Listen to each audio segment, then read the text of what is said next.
atwishyuye abana n'umurozi w'ibisero ahubwo tuzamwiyicira abana bacu baragwaye hejuru y'amara agenda guturika n'umurozi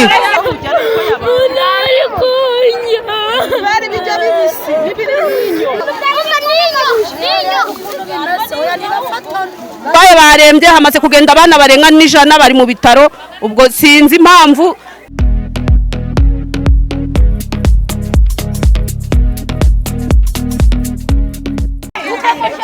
Ngewe ikibazo mfite hano kuri iki kigo cyo kuri ADPR kuri Pfunda, twebwe dufite ikibazo nk'ababyeyi.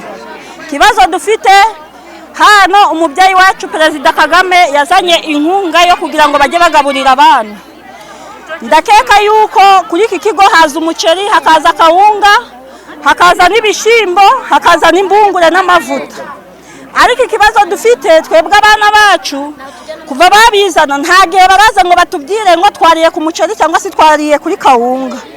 Mukaba mwatubaziriza bukuru nimba twebwe abana bemerewe kujya imbungure gusa cyangwa se batemerewe kujya kuri iyo kawunga ikaba yemerewe abo barimo gusa cyangwa se n'uwo muderegitirisi.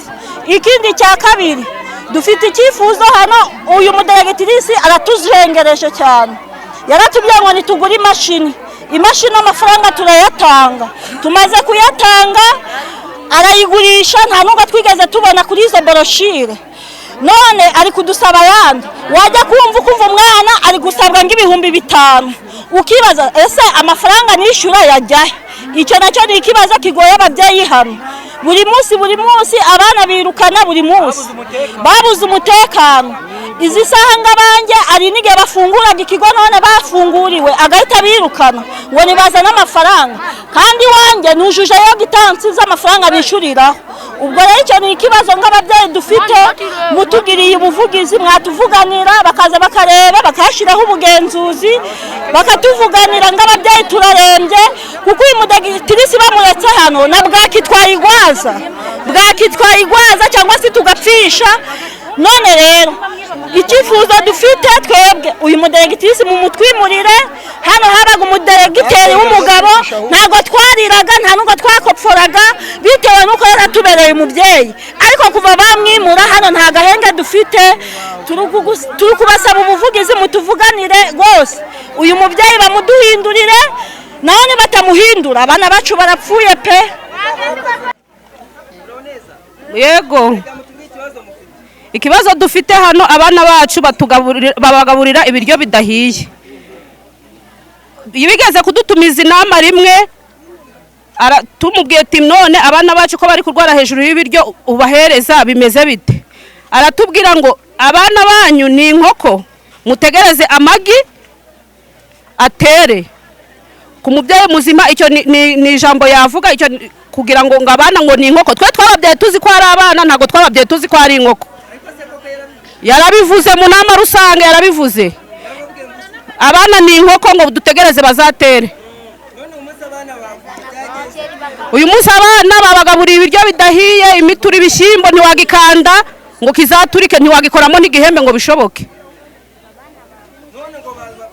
Barwaye barembye, hamaze kugenda abana barenga n'ijana bari mu bitaro. Ubwo sinzi impamvu aba yabikoze. Twe turasaba ubufasha abana bacu bajye babagaburira ibiryo bihiye cyangwa se babaduhereze tujye tubagaburira iwacu mu rugo, kandi bamukureho. Ntabwo tumushaka hano, ntabwo aduha ijambo nk'ababyeyi mu nama twateranye. Bamukureho, ntabwo tumushaka kuri iki kigo, aratuvuna cyane.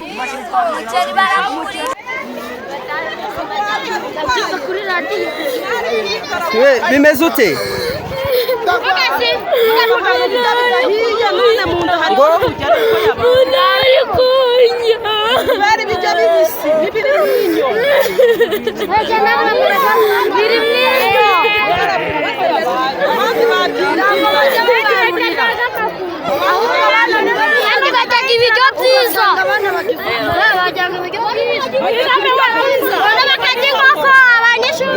ngo bimeze ute?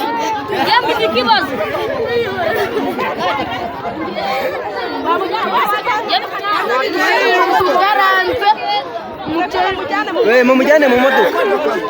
Abari mu bajyane. Mumujyane hariya mu muryango.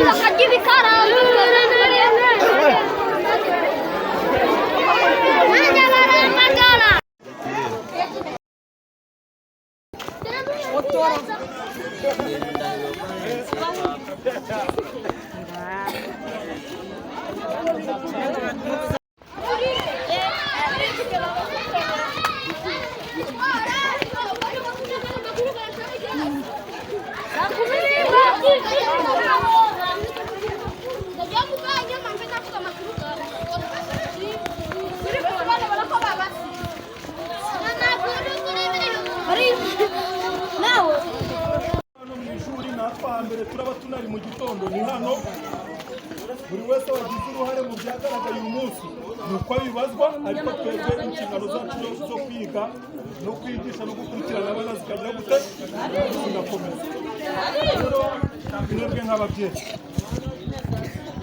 inshingano yanyu ni ugukurikirana imyigire n'imibereho y'umwana mwabikoze neza amakuru yamenyekanye bituma tuzi turabasaba rero mu ncamake ko mu gitondo tugiye gukurikirana impamvu zabiteye deni tumara kuzikurikirana tuze kuba hafite impande bijyanye nabyo urumva muri rusange uretse ibibazo nka bibiri cyane twakwakira n'uburyo musanzwe mubanye n'ubuyobozi bw'ishuri kuko nabyo birashoboka mwabitubwira maze tugafata umwanzuro ariko mu gitondo aba bana tutiteguza kwambutsa amasomo murakoze ni kumwe n'ushinzwe uburezi mu murenge wanyu wa Nyundo nawe yabasuhuza aho nageze hano abantu bose bareje ariko ngewe icya kindi ku mutima nuko nifuzaga ko bano bana bose bariraga bava hano bakajyanwa kwa muganga niyo mpamvu nta kindi kintu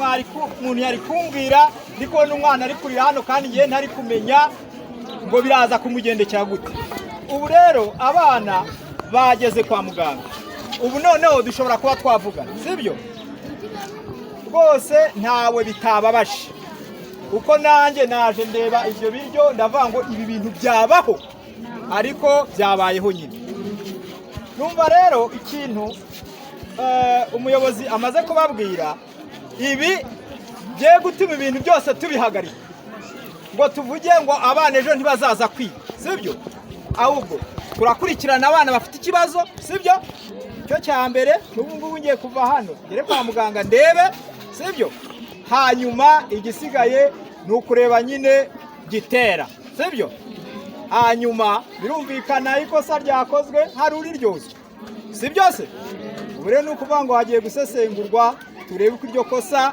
ryabaye turebe intsinzi twarifatira ariko abana bacu bashoboye kuba bakwiga kandi bafite umutekano ntumva rero ntavuze ibintu byinshi sibyo murumva namwe nuko mwari kubigenza sibyo iyo bintu byabaye nka biriya ubuzima bw'umuntu nibwo bwa mbere witaho hanyuma noneho ukareba gitera kugira ngo ukemure icyo kibazo reka rero mbashimire ko namwe mutacecetse nanababwira ko ngewe n'umuntu wampamagaye ni umubyeyi birimo n'amabuye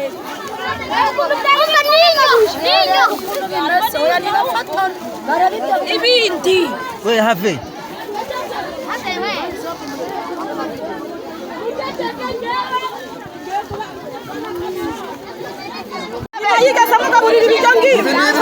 gaburira abana b'abanyeshuri bazavamo abari mejo mu gitondo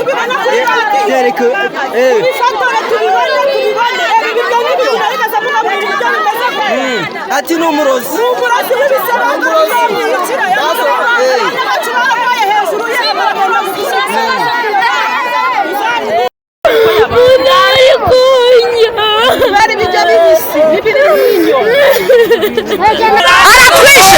atwishyuye abana none bagaburira ibishyimbo bidahiye kandi dutangaga amafaranga agingwi dore ngibi si ngibi ntitubikuye mu safuriya si ngibi dore ibyo bishyimbo basigaye bagaburira uriya murozi abanyeshuri bagomba kuzavamo ubuyobozi bw'ejo umurozi w'ibisabwa yigeze amugaburira ibiryo ibyo ngibyo. Ibi ni ibishyimbo wagaburira abana b'abanyeshuri bazavamo abarimu ejo mu gitondo. Tubibona kuri radiyo. Mubifatire tubibone. Reba ibiryo ngibi nyina yigeze amugaburira ibiryo bimeze gutya. Ni umurozi w'ibisebe ahubwo tuzamwiyicira. Yaravuze abana bacu baragwaye hejuru ye amaragenda guturika. Ni umurozi w'ibisebe. Ni umurozi ahubwo ari kukiyemerera. Menya ko yarigeze abyara.